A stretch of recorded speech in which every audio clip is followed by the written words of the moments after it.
चलिए, तो पिछले लेक्चर में, स्ट्रक्चर के पिछले लेक्चर में यानी पहला लेक्चर बेसिक का जो था उसमें मैंने थोड़ा सा गलती कर दी। अच्छा, जिन्होंने नहीं देखा वहाँ पे जाके देख लीजिए, डिस्क्रिप्शन में लिंक दिया हुआ है इस वीडियो का, ठीक है। तो ये पूरी प्लेलिस्ट बनने वाली है पूरी स्ट्रक्चर सब्जेक्ट की, ठीक है। तो चैनल को सब्सक्राइब करें और शेयर भी करें, ठीक है। तो देखिए, इस क्वेश्चन में मैंने गलती क्या की थी, वहाँ पे ज्वाइंट और मेंबर बताया था, वहाँ पे थोड़ी सी गलती क्या की थी कि जो ये लोड लग रहा है उस पॉइंट पे भी मैंने ज्वाइंट बता दिया था, ठीक है, जो कि होता नहीं है। जहाँ लोड लगे, मान लीजिए यहाँ भी लोड लग रहा है तो यहाँ पे ज्वाइंट होगा नहीं, सिंपल एक मेंबर हो जाएगा। तो देखिए, इसमें कुल मिला के ज्वाइंट कितने होंगे, एक ज्वाइंट, दो ज्वाइंट, ये ज्वाइंट नहीं होगा लोड पे, ठीक है, करेक्शन कर लीजिएगा। एक ज्वाइंट, दो ज्वाइंट, तीन, ये चार, ये पाँच, ये छः, ये सात, ये आठ, है ना। तो ज्वाइंट आपके कितने हो गए, 8। और मेंबर कितने हो गए, दो ज्वाइंट का बीच का जो एक होता है उसको मेंबर कहते हैं। तो मेंबर देखिए, एक मेंबर, ये पूरा एक मेंबर, दो मेंबर, तीन मेंबर, चार मेंबर, पांच मेंबर, छह मेंबर, सात मेंबर, है ना। तो ऐसे जनरल फॉर्मूला भी होता है, number of joint minus 1 equal to number of member, ठीक है। चलिए, तो ये तो हो गए। अब देखिए, ज्वाइंट होता कहाँ कहाँ है, कैसे डिसाइड करेंगे ज्वाइंट। एक तो आप जहाँ भी सपोर्ट दिखे लिख के रख लीजिए, वो ज्वाइंट हुआ, पहला पॉइंट। दूसरा पॉइंट, जहाँ भी आपका कॉन्फ़िगरेशन, मेंबर का कॉन्फ़िगरेशन चेंज हो, यानी या फिर उसका प्रॉपर्टी चेंज हो, वो हो गया ज्वाइंट। यानी कि ऐसे जा रहा था फिर ऐसे हो गया, ये हो गया आपका ज्वाइंट, ठीक है। ये कंटिन्यू आर्क बन रहा था, इस बीच में कहीं ज्वाइंट नहीं होगा, यहाँ पे ज्वाइंट होगा, ठीक है।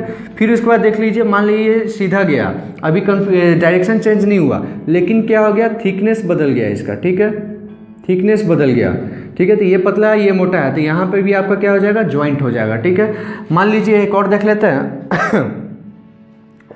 मान लीजिए कि एक प्रॉपर्टी होता है EI, फ्लेक्सिबिलिटी, जिसको कहते हैं। तो इसका फ्लेक्सिबिलिटी, यहाँ तक का ये ज्वाइंट है नहीं, ये गया है सीधा ही, कोई ज्वाइंट नहीं है, मतलब कि ज्वाइंट होगा लेकिन ये एक ही मेंबर है, ठीक है। बस ये प्रॉपर्टी बदल गया है, आधा का प्रॉपर्टी EI यानी कि फ्लेक्सिबिलिटी आधा का, फ्लेक्सिबल स्टिफनेस आधा का कितना है, EI है, और अगले आधा का फ्लेक्सिबल स्टिफनेस कितना है, 2EI है, ठीक है ना।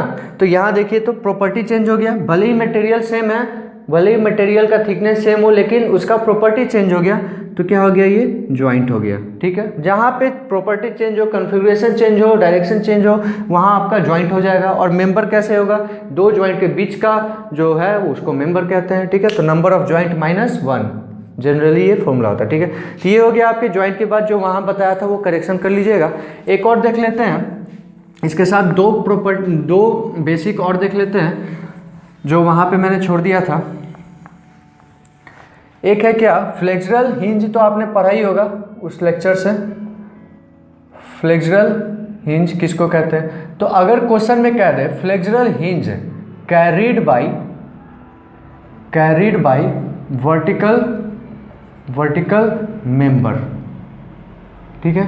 अगर ऐसा क्वेश्चन में कहता है और ग्राफ आपका दे दिया क्या, ऐसे, ठीक है, ये ग्राफ दे दिया, मतलब ज्वाइंट पर ही इंटरनल हिंज दे दिया, फ्लेक्सुरल हिंज मतलब इंटरनल हिंज, और वो कहता है flexural hinge carried by vertical member, यानी कि इसका ये दिख रहा है ऐसे, लेकिन रियलिटी में कैसा होगा, रियलिटी में होगा ऐसा, ठीक है, रियलिटी में होगा ऐसा, ज्वाइंट के जस्ट ऊपर, ठीक है। क्यों, क्योंकि कह रहा है flexural hinge carried by vertical member. अगर कहता फ्लेक्सुरल हिंज एट ज्वाइंट, तब यही होता, तब इसका यही हो जाता, ठीक है, ये हो जाता, ठीक है, एट ज्वाइंट। लेकिन कैरीड बाय वर्टिकल मेंबर यानी कि ये हो जाएगा, ठीक है, इस ज्वाइंट से हल्का सा ऊपर, ठीक है। चलिए, ये हो गया दूसरा कॉन्सेप्ट। अब तीसरी बात कर लेते हैं, एक्सटर्नल रिएक्शन जो मैंने दिखाया था, उसमें पढ़ाया था एक्सटर्नल रिएक्शन, उसमें जितना भी एक्सटर्नल रिएक्शन बताया था सपोर्ट पे, वो सब क्या था, 2D के लिए था, ठीक है। तो 3D के लिए एक्सटर्नल, इंटरनल 2D 3D दोनों पढ़े थे, लेकिन एक्सटर्नल का 3D नहीं पढ़े थे, ठीक है। तो इन थ्री डायमेंशनल, ठीक है, इन 3 डायमेंशनल एक्सटर्नल रिएक्शन क्या होगा, बेसिकली 3 ही पूछता है, तो आप 3 ही जानिए, उतना 3 में भी बहुत कम पूछता है, ठीक है, पहला, दूसरा और तीसरा, ठीक है। तो पहला क्या है, फिक्स्ड फिक्स सपोर्ट रहे तो एक्सटर्नल यहाँ पे 2D में कितना रिएक्शन आता था, 3 रिएक्शन आता था, अब 3D में 6 रिएक्शन आएगा। कितना, 6 रिएक्शन आएगा फिक्स सपोर्ट पे। हिंज सपोर्ट अब देखते हैं, हिंज सपोर्ट कह लीजिए या फिर पिन सपोर्ट कह लीजिए, ठीक है। तो हिंज सपोर्ट में 2D में आता था कितना, 2 रिएक्शन आता था, यहाँ पे 3 रिएक्शन आएगा, ठीक है।